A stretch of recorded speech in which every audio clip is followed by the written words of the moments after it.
disebut ongoing kan sebenarnya penanganan pandemi COVID ini sampai sekarang masih berjalan. Itu.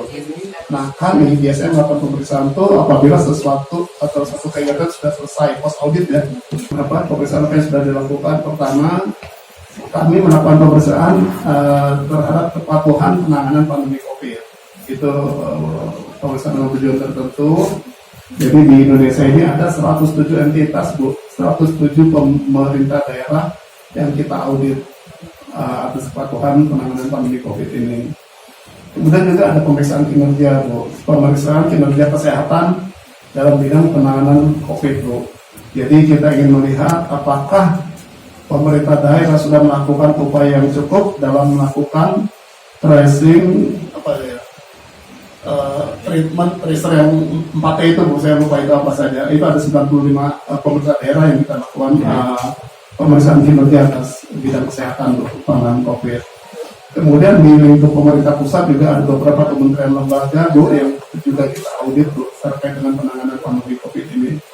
Jadi memang dalam semester 2 tahun 2020 ini sebagian besar pemeriksaan yang dilakukan oleh BPK didedikasikan untuk penanganan pandemi COVID oleh pemerintah.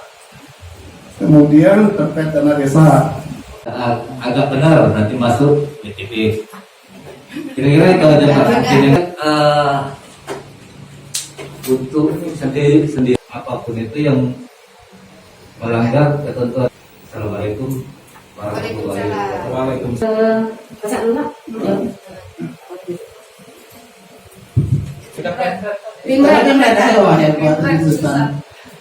Memang masih asli itu sempat juga sekali bulan lah lebih kurang, sehingga sampai sekarang sampai sekarang masuk itu lebih kurang 52 kasus.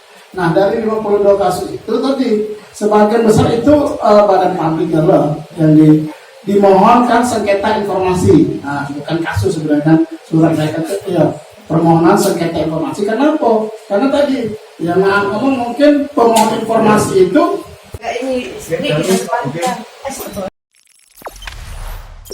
Jangan lupa subscribe, share, komen, dan like ya.